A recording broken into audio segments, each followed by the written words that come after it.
We open today with the grim news of yet another terror attack in Israel. 9 people were injured when a terrorist went on a stabbing spree in multiple locations in Hadera earlier today.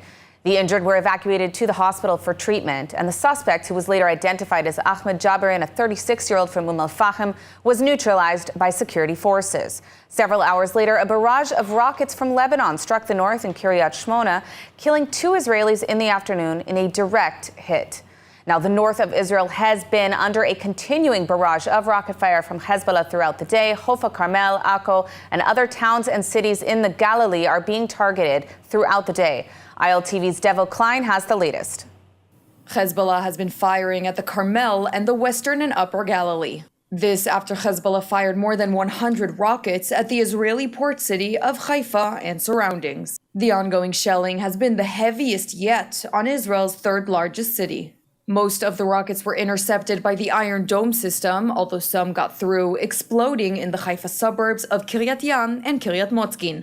A woman in her 70s was wounded in the arm by falling shrapnel. מספר הנפגעים הוא ממש קטן, לאור התנהגות נכונה של התושבים.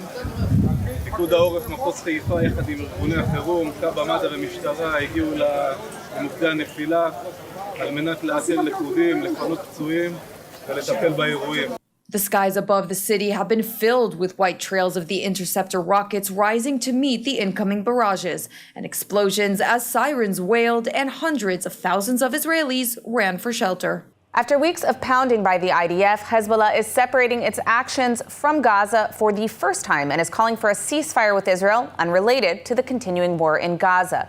The call came with 3 IDF divisions advancing in South Lebanon and continuing waves of airstrikes of Hezbollah leadership and missile firing capabilities. More from ILTV's Steve Leibowitz. Appearing shaken and unsure, Hezbollah Deputy Leader Naim Qassem said the group supported the efforts of Speaker of Parliament Nabi Berri, a Hezbollah ally, to secure a ceasefire, without providing further details on any conditions demanded by Hezbollah. Until now, Hezbollah has insisted that it will continue firing at Israel until a ceasefire is reached in the war in Gaza. Israeli analysts say that with so many Hezbollah leaders killed and wounded, the group is becoming desperate for a halt in fighting. This ceasefire call from Hezbollah came as IDF operations in South Lebanon continue to advance. The 98th Division killed 200 Hezbollah members this week, demolishing terror tunnels and capturing weapons in several Lebanese towns near the border. More than 100 tons of explosives have been used by the division to demolish Hezbollah sites above and below ground. The Air Force bombardments continue with waves of attacks on Hezbollah leadership in Beirut and rocket launchers in the Bekaa Valley. יש פחד, יש בהלה, יש בריחה, יש שחיקה של ארגון חיזבאללה שהיא בסדר גודל אחר. הארגון הזה לא חווה אף פעם דבר כזה. The IDF said it destroyed a Hezbollah tunnel that crossed into Israel, but had no exit point. According to the army, the tunnel crossed the UN-recognized blue line by about 10 meters. No Israeli towns were under any threat by the tunnel. Massive amounts of weapons have been recovered from what appear to be normal homes in South Lebanon. המל"ח הזה היה מכוון לתושבי הצפון. הוא פה בהישג יד מיידי, הוא גם מאוד חדש, משמע שכל המל"ח הקודם שהיה להם היה בשימוש, ובעצם עכשיו מצאנו את המל"ח, סיכמנו פה אופרציה של החיזבאללה. אנחנו פה כדי להגן על התושבים של מדינת ישראל ולהחזירם לצפון. Prime Minister Netanyahu sent a message directly addressing the Lebanese people. In his message, the Prime Minister blamed Iran and Hezbollah, claiming that they led the Lebanese into this war and urged citizens that the time was right for the Lebanese people to rise up against the terrorists that brought them such great suffering. Let's hear his message. We've degraded Hezbollah's capabilities. We took out thousands of terrorists, including Nasrallah himself, and Nasrallah's replacement, and the replacement of his replacement. Today, Hezbollah is weaker than it's been for many, many years. Now you, the Lebanese people, you stand at a significant crossroads. It is your choice. You can now take back your country. You can return it to a path of peace and prosperity. If you don't, Hezbollah will continue to try to fight Israel from densely populated areas at your expense. Tensions between the U.S. and Israel are rising once again as questions loom about Israel's response to the Islamic regime in Iran. On Wednesday, Prime Minister Netanyahu refused to allow Defense Minister Yoav Gallant to visit the U.S. and conduct meetings with U.S. officials until Netanyahu himself speaks with President Biden. Gallant was set to meet with his counterpart in the U.S. and discuss Israel's planned response for an attack on Iran. But surprisingly, the topic still has not been discussed between the two heads of state. Prime Minister Netanyahu has been waiting for President Biden to call for 10 days to discuss this same topic. Trust between the two nations is strained as a byproduct of Israel not sharing information on strikes prior to attacks. For example, the pager attack on Hezbollah. Meanwhile, the Islamic regime in Iran has threatened to escalate further if Israel strikes key sensitive sites such as oil fields, a strike that could cripple the Iranian economy and make a weak Islamic regime even weaker. The Israeli response to the regime's ballistic missile barrage will likely include regime intelligence sites, military bases, but not the controversial nuclear program sites. On Tuesday, the regime warned a strike on infrastructure such as oil fields would be a red line and would impact the severity of the regime's next strike. President Biden has also urged Israel to consider other options and has stated he does not support striking the nuclear facilities. While a final decision from the Security Cabinet has not been made, it is clear what direction the Biden administration is pushing, attempting to preserve more of the status quo with the Islamic regime in Iran. Here to discuss the next steps for Israel when it comes to striking the Islamic Republic of Iran is Iran expert and researcher Benny Sabti. Benny, thank you so much for joining us. I want to start by asking you, what is the impact of striking the oil fields in Iran, and why is that a controversial move? I mean, we see Biden hesitant, we see the IRGC already threatening over it. What impact would a strike on the oil fields have on this regime? Hello, and thank you for having me here. I think the fear of U.S. is about the reaction of Iran regime against Saudi Arabia or other Arab countries and their oil fields, as it happened in 2019 or 20 as they attacked their oil fields. So, and they don't want to jeopardize the American and Western interests in this area. But I think that maybe Israel should think about other interests of Iran regime to attack. I don't know if it's the best thing to attack the oil fields or even nuclear facilities, because the nuclear issue is not in the final stage yet, and all fields are very old. So the damage won't be so high. I think after the experience with the higher figures of Hezbollah, when we eliminated Nasrallah and other figures, maybe it's better to go for the Iranian regime leaders also, or maybe IRGC generals, because these are the engines of acting against Israel. The terror attacks are coming from their minds and their hands. The weapons to Hamas and to Hezbollah are coming from them. The money and the training also are coming from IRGC generals. So if we see that they are so afraid from attacking these personnel, and we see General Kahani hiding for so many days and disappearing because maybe he's afraid of being attacked. So I think that this has a lot of reason to go for them and not for the facilities that also Iranians can rebuild them again.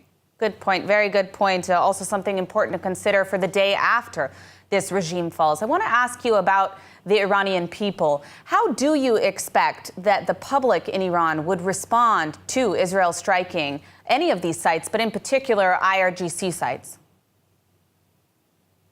Well, from what I hear in the social media and other places, I see that the regime is also worried from its people. It can be another front. The Iranian people are very happy and are actually anticipating, are waiting for this attack to come or maybe to rescue them.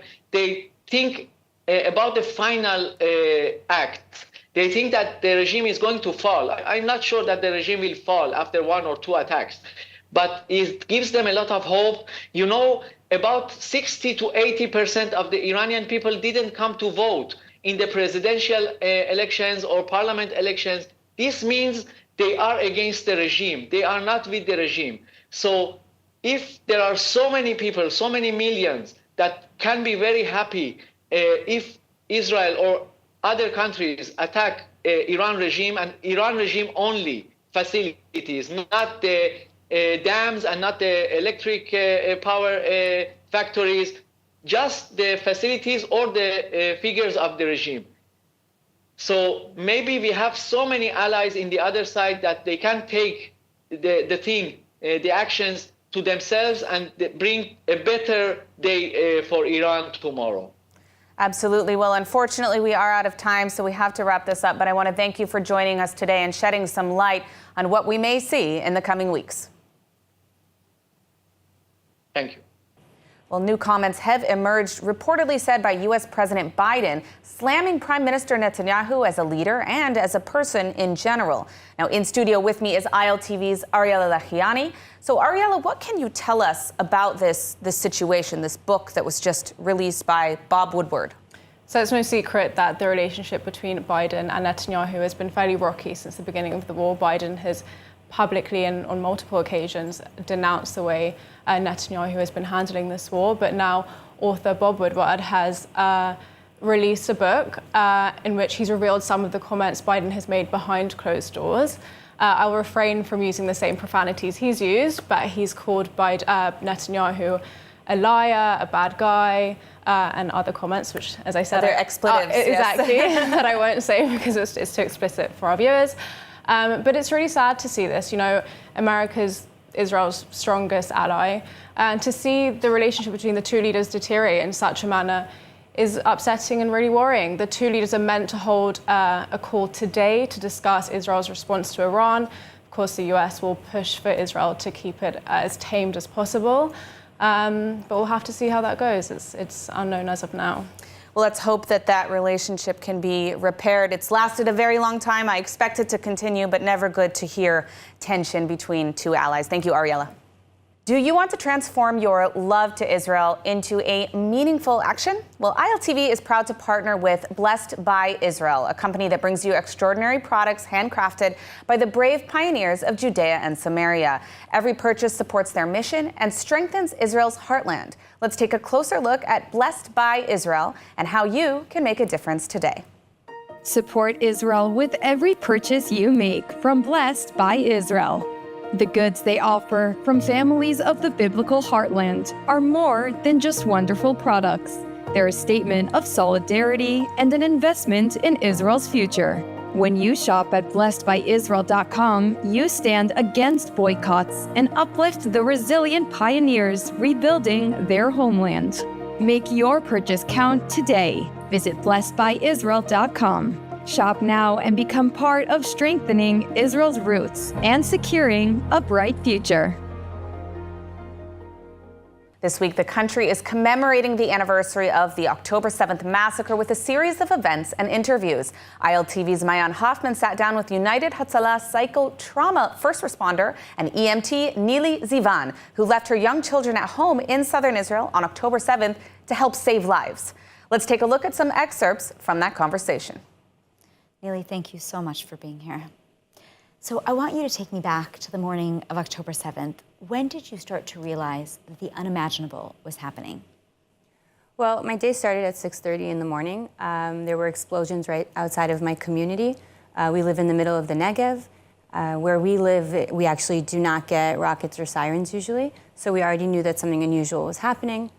Although it was Saturday and we observed Shabbat, we opened our phones because we understood that something was happening. Fast forward a little into the day, I got my first call as a psychotrauma first responder. There were Nova Festival survivors who had fled from the party just as the terrorists were arriving. They had picked up someone into their car, and I was called basically to do first response psychotrauma. And while I was speaking with them, I understood from them that there were terrorists, hundreds and tens of terrorists just driving around on motorcycles. And already then I understood that that's something really, really crazy. That day, You treated, as we said, soldiers, civilians, people with emotional and traumatic challenges, and also people with physical issues. What was the most difficult part of the whole day? I think the hardest part of that day was when we had arrived at Urim base that had just been evacuated from soldiers. After there were battles going on there, it was really quiet when we got there. There were about 12 ambulances, Hatzalah, Amada, and Army, and it was supposed to be a point where they were going to bring injured people, and from there we were going to evacuate them ASAP. And we sat there for about 2 hours waiting for them to bring people, and only a few people had come. And that's because they couldn't get to you. They couldn't get to us. Most of them were stuck in their homes. There were terrorists everywhere up until a little next to where we were. And for that reason, we understood already how bad it is if they can't even get to us. It's been a year since October 7th. Looking back, what kind of perspective on life has your perspective on life changed, and how has your volunteer work with United Hatzalah been different after this experience? I believe in mankind, and I believe in the better. And although there's a small fraction of very evil people in the world, I'm not going to let them ruin that for me. So I think that's where my mind is, and that's pretty much what keeps me going from there on. Amazing. What message do you want to share with others who may be grappling with the trauma of the day, and how do you find the strength to keep helping those in need after all you've been through yourself? Well, I think if I take the fact that I believe in the better, and I believe that, if there's a down, then there has to be an up. And there will be better days, and we have to believe it, because otherwise we won't be able to wake up in the morning. And we have seen better days, so I think that there's no reason for us to believe that will come. And as dark as it may feel sometimes, sometimes we have to believe that there's going to be light at the end of the tunnel. Wow. Well, Neely, thank you so much for being here. You're welcome. The atrocities of October 7th, 2023 are forever carved into our minds. As we marked 1 year since that profoundly painful day, ILTV's Sivan Raviv sat down with Israel Bond's president and CEO, Danny Neve, to learn more about how each of us can do our part. Let's take a look. Under Danny Neve's leadership, Israel Bonds has not only continued its mission of supporting the economic strength and prosperity of Israel, but is also meeting the challenges our generation faces. 1 year after the tragic events of October 7th, Danny is here to share how Israel Bonds has rallied global support for Israel. Its new Invest in Life campaign is a powerful initiative that calls on supporters worldwide to make a meaningful investment in Israel's future. Danny, thank you for joining us today. Thank you for having me. October 7th, 2023 marked a dark day for Israel and the Jewish people. What does this day personally represent to you and to Israel Bonds as an organization, and how has it shaped the past year? Yes, a year has passed, and we still struggle to comprehend the unimaginable atrocities committed on that day. And we ache for the hostages still held in Gaza. We ache for the families of the brave soldiers who sacrificed their life. What a heavy price to pay, losing a husband, a son, a father. We ache for the injured soldiers who fought with valor and would bear the scars of this war for the rest of their life. And as regard to Israel Bonds, I can tell you that for 7 decades, Israel Bonds' mission was to secure funds for the state of Israel. And we have raised more than $52 billion during the years, ushering Israel into a vibrant startup nation. But since October 7th, our mission has felt more vital, more urgent, more emotional. And October 7th has galvanized Israel Bonds supporters around the world like never before. How did Israel Bonds respond in the immediate aftermath of the attack, and what impact has that had? On that heinous day, we initiated a special campaign to support Israel. And I'm grateful and proud to share with you that since the war broke out, we have raised more than $3.6 billion, record-breaking numbers, really 3 times our average annual sales. And these funds have been an essential lifeline in ensuring Israel's economy resilience. But these are not just financials. Investments in Israel Bonds are a strong statement of solidarity with the people of Israel. What has been the most moving part of this journey for you personally, if I may ask? Probably meeting investors from all walks of life has been incredibly moving, from bar mitzvah and bat mitzvah students, bank CEOs, local governments, treasurers, and individuals investors, and the overwhelming desire to make an impact in Israel's time of need is inspiring. And our investors understand that if you invest in Israel bonds, you make a bond with Israel. And this collective commitment has shown me that in the face of adversity, the support for Israel is still very strong. Can you tell us a bit more about the Invest in Life campaign and why it's so significant at this moment? As the war continued, we knew that we can and we should do more for Israel. And we initiated that Invest in Life campaign, inviting people to invest at least $107 as a tribute to the victims and the heroes of October 7th. If I may, I would like to call upon each and every one of you. Join this campaign. Make a strong statement of support for Israel. Go to israelbonds.com. If you haven't opened an account, you can open an account today and then move ahead with your purchase. If you already have an account, you may be asked to change your password because we moved to a new website. Go to israelbonds.com and make your purchase and make this important statement of support for Israel.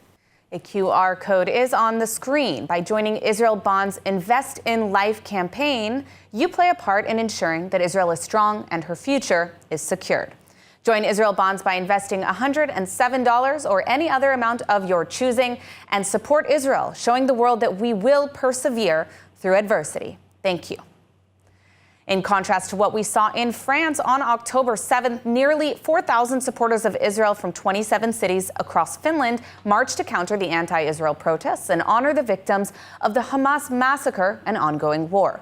The demonstrations were organized by the Israel Friendship Committee in Finland, representing 20 pro-Israel Jewish and Christian groups. Speakers included parliament members, professors, and volunteers from the Hostages and Missing Families Forum. The event went smoothly with only one minor incident when a young immigrant attempted to attack a journalist but was arrested by the police. Risto Huvila, chair of the Federation of Finland-Israel Associations, told ILTV this marked the first time such a pro-Israel event received mainstream media coverage, even leading the evening news on Finland's top TV channel, TV1. Sagot Winery, where passion meets tradition. Nestled in the heart of Binyamin, our vineyards yield exquisite wines crafted with generations of expertise. And now let's take a look at the weather forecast.